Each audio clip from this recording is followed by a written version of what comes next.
Well, good morning and welcome to this week's vlog. The observant amongst you will notice that I'm back in Holme Fen. Why am I back in Holme Fen just a week after I was last here? Well, there's a number of reasons. Firstly, it's such a fantastic place, why wouldn't you? You know, sorry Jamie, I'm stepping on your toes a little bit, but why wouldn't you come back to somewhere like this if you've got the opportunity? Secondly, it's quite close to where I live, and I'm going to talk about that a bit later on actually. And thirdly, I've got some unfinished business with the place. So last week I came to this clearing that I'm actually stood in now, and I felt like there was probably a lot more I could have achieved, but I had to go, so I disappeared off. This week I've literally wandered all the way through the woods, and I've arrived here back at the place where I finished last week, and this is where I'm going to pick it up from. But there's one major difference this week, and that is that I'm not using Darren's 80D, I'm using my new camera, and I'll introduce you to that in a minute.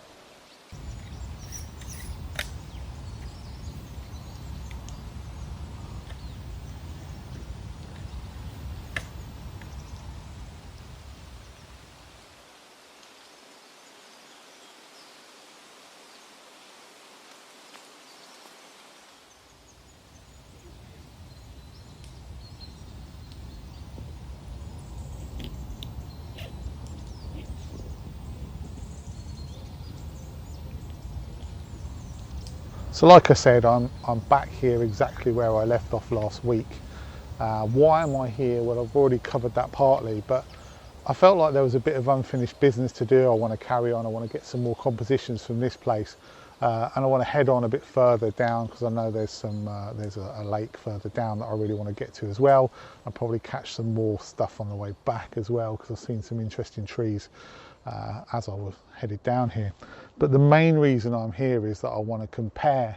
I want a direct comparison with Darren's 80D, and thank you very much again, Darren Knight, for lending me. I really do appreciate it. With my new camera. Now, probably on a hiding to nothing here because last week I was so happy with the shots I took. And what I didn't say last week really is that the Canon, using the Canon 80D, it was so comfortable. It kind of felt like coming home, you know, after a few weeks of using the Sony. Going back to a Canon was just a really pleasant experience, I have to say. Probably because I knew how it functioned. I knew the camera inside out, even though it wasn't my 5D. The 80D is very, very similar in some respects. It's a little bit different. You've got touchscreen and bits and pieces, but it felt very much like coming home. So much so that when I got home, actually on Friday, and I've found that I'd got the refund in my bank from the Sony a7 III, I made a bit of an impulse buy, and I ended up buying myself something that I probably wasn't expecting to. And that, well, it's another Sony. Leading you up the garden path there a little bit. Yeah, I bought the Sony a7R III. I can't afford an a7R IV. I'm not made of money, but I did go for the a7R III. And the reason I did that is because of the extra megapixels. At the end of the day, I was kind of conning myself really when I was saying, oh, I don't need it, and I won't, you know, stitching panos together will be more cumbersome with the extra megapixels and the bigger file sizes of the a7R III, or I'd use it for street and all of that. But primarily, at the end of the day, I'm a landscape photographer, you know, and those extra megapixels, that extra resolution is going to really benefit me, I think. And although I loved using Canons, and I still, you know, I had a fantastic experience with the 80D last week, and I loved my 5D. I think if I persevere with the Sony, if I persevere with this system, I'm going to improve as a photographer, and I'm going to get better results. And I think that the flaws and issues that I've had in the past with the Sony are as much down to me getting used to the camera and maybe treating it a bit like it's a Canon and not concentrating on the basics as much as it was the issue with the camera itself. So yeah, so that's what I've gone for. I've gone for the Sony a7R III.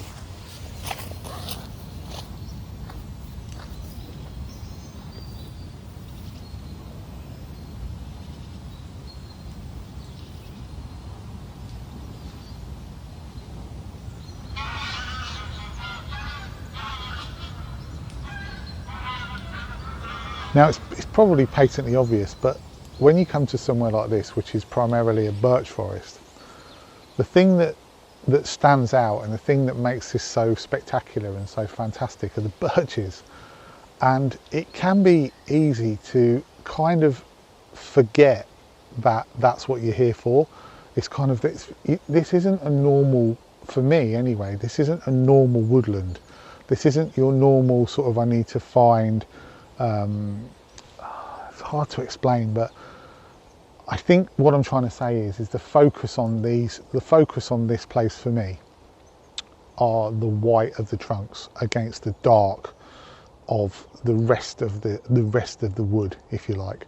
So I don't, when I'm here, I don't really want to take any shots at all that involve the sky. All of the light that's going to come in the shot, all of the contrast for me is going to come from the white of those birch trunks. And there's something really beautiful as well, for me anyway, about the leaves, the way that the shape of the leaves on birch trees, not the leaves themselves, but the branches and the way that they present their leaves. There's something really beautiful about that.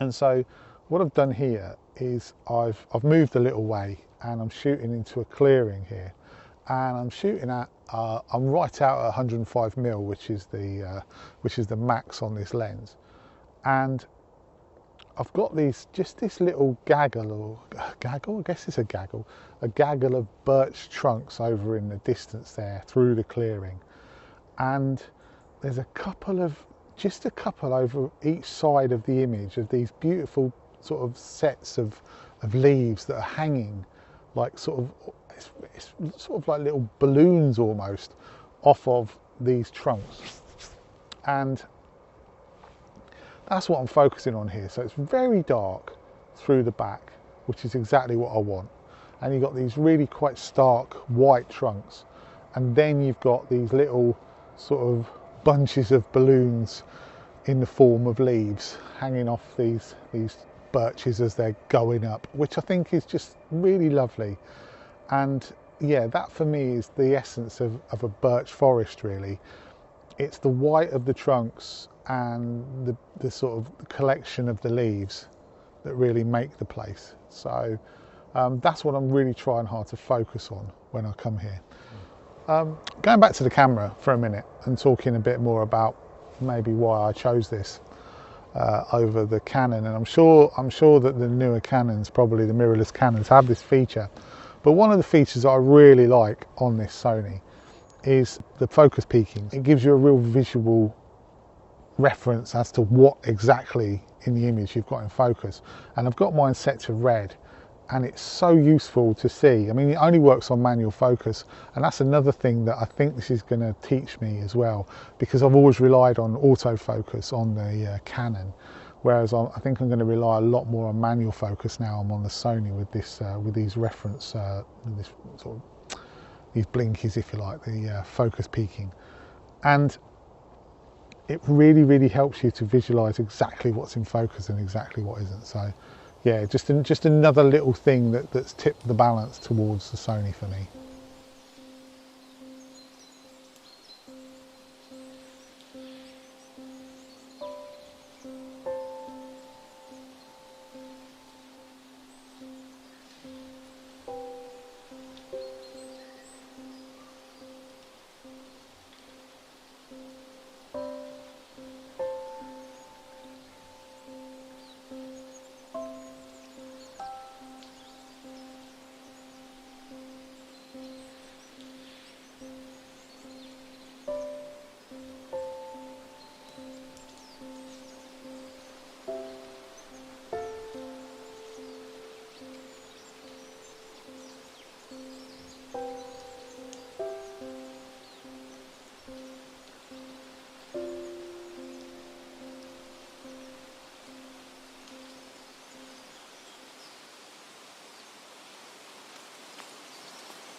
So I've left that clearing and I've wandered up the pathway now a bit further, and looking over into the woods as you wander up the pathway, there's quite a few birches that are really bright the trunks are really bright compared to a lot of the others. I found one here, and not only is it really bright, but it's also fallen and it's leaning across another set of birches. And yeah, I'm not sure. I like it, I do like it, and I think it'll work. But it's just, it's quite busy, the image itself, so it's going to need a little bit of toning down. I've got to cut the sky out from the top, but it is quite interesting to have those sort of verticals, although they're not really very straight verticals, but verticals, and then this one that's diagonal across it that might make for a bit of interest. And there's also a couple of interesting birches in the foreground, or one in the foreground and one over to the left, that are way different from all the others, darker, way more on the piss, if you like. One of them's got some nice leaves growing all the way up the trunk, and that just adds a bit of a different dimension to it as well. Yeah, I think that'll work.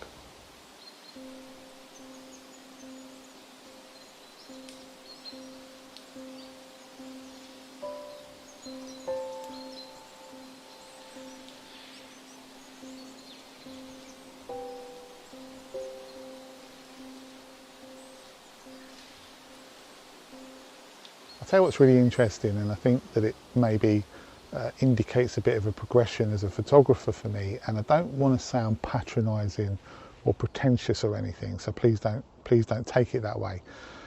But in days gone past, if I'd have come here, the first shot I'd have looked at, definitely when I'm sort of stood here, would be the one leading back down the path, because you're thinking leading line and you're thinking vanishing point, and you've got lots of strong verticals. But now I look at that and think, yeah, that's a shot that you could take, but it's quite obvious, and it's quite, I think if you came here and you took that shot, there's probably a dozen or many of those shots on the internet already. That's the obvious shot here. That's the one, almost like the cliched shot, if you like. And I'm now looking for different things. I'm looking for something other than that. I'm looking to go beyond that obvious shot. It doesn't mean there's anything wrong with taking it. I mean, if you come down here and you fancy taking that shot, please don't, think that I'm saying, oh, you're some sort of inferior photographer for doing that. It's just I feel that now, I personally feel that I've moved past taking those type of shots, whereas in the past, that's really a very obvious shot that I'd have gone, oh yeah, that. But the fact that it's very obvious probably doesn't make it as unique as looking for some of the other compositions like the one that I've just looked at here. I hope that makes sense. I'm not trying to be patronising at all, but I was just trying to maybe make an observation.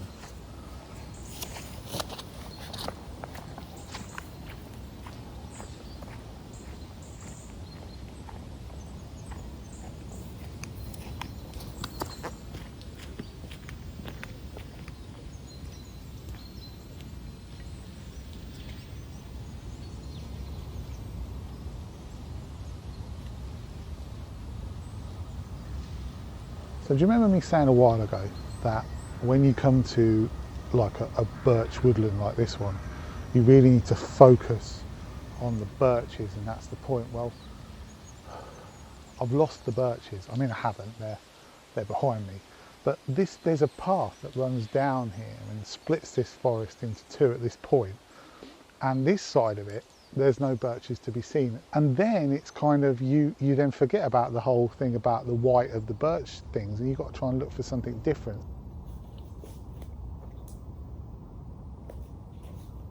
So just for an instant there, the sun popped out and it just lit up one really small sapling over in that clearing over there. And it lit it up for about a minute. And nothing else in the whole area was lit. Just that one little tree. And well, I got the shot, hopefully. I'm just hanging about just to see if it comes back out again, but I'm not holding my breath because It's gone back behind some clouds, but yeah, it was really nice moment when the sun came out, and literally really odd, it just lit that one little tree, that one little sapling there, and nothing else. Well, obviously it lit other things around, but nothing in that area. So I managed to get the shot of that tree illuminated against a completely dark background, which hopefully should look really nice.